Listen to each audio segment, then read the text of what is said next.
Jangan lupa ini sudah hari ke-60 loh. Betul, betul. Jadi udah bulan kedua. Betul. Dan ceritanya balik ke awal lagi. Itu dia, ya, itu dia. Itu Apakah... supaya kita tidak melupakan bahwa ini sudah bulan kedua. Jadi kepolisian Republik Indonesia jangan main-main.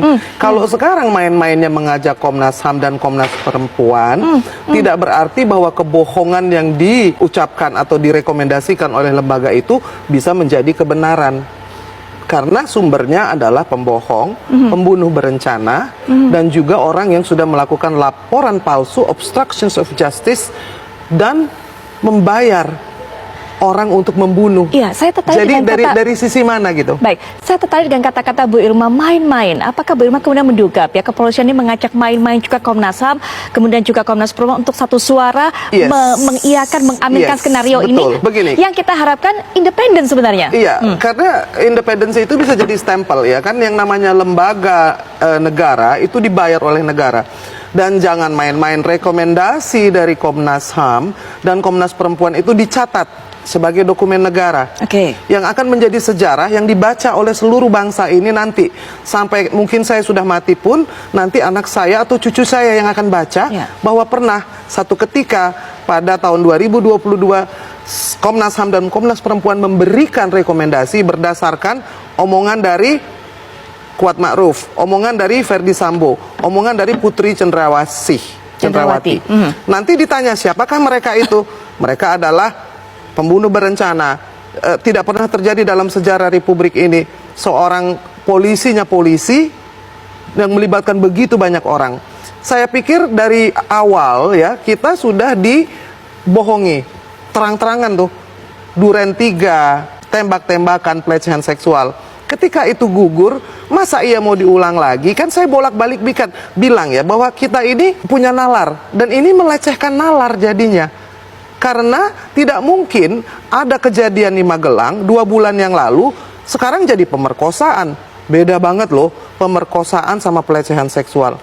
Kalau perempuan diperkosa itu setengah mati, mau buka bajunya aja susah. Pasti akan melawan, pasti akan ada tanda-tanda kekerasan.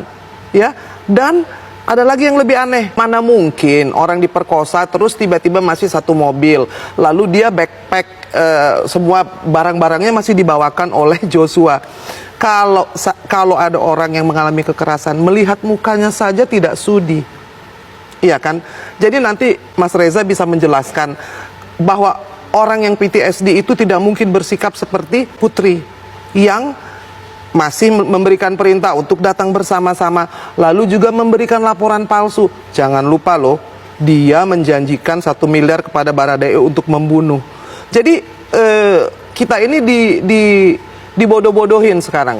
Saya itu biasanya masih mempunyai harapan gitu karena Kapolri sudah bicara di depan parlemen.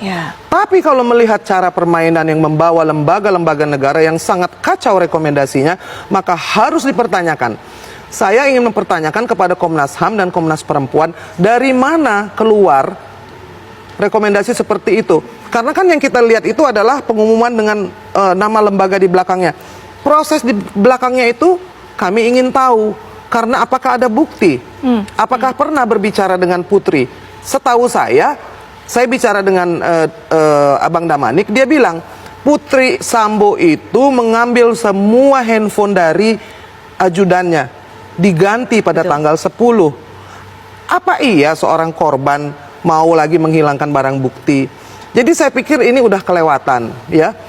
Sudah dia tidak ditahan yang itu menyinggung rasa keadilan masyarakat, dia diberikan kesempatan untuk berbohong, untuk melakukan obstructions of justice, dan melakukan rekayasa-rekayasa yang lain. Bagaimana Bu Irma dengan kemudian penjelasan bahwa hal ini didapatkan dari bukan hanya keterangan Putri, tapi juga keterangan yang ada di sana, atau orang ada di sana, yaitu ART-nya, dan juga hasil dari pemeriksaan psikologi? Ya. Satu, itu bisa tidak laku. Kedua, yang namanya psikolog atau dokter itu bisa berbohong juga. Lembaga negara saja bisa berbohong. Jadi kita ini mau dibuat percaya seolah-olah yang mengatakan itu adalah psikolog forensik. Psikolognya coba ditanya dulu, diajak ngobrol.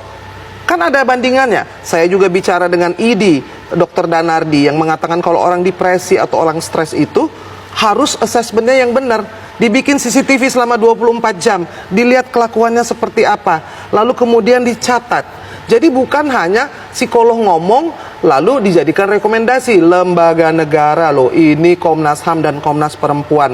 Saya tidak paham karena mereka dari pertama mengatakan bahwa ini memang obstruction of justice. Memang Putri Sambo ini berbohong. Makanya peristiwa di Duren 3 itu tidak ada. Lalu beberapa saat kemudian memberikan rekomendasi yang bertolak belakang. Pertanyaan saya, bagaimana proses itu bisa terjadi? Mana bukti-buktinya? Bagaimana lembaga negara bisa memberikan rekomendasi tanpa bukti?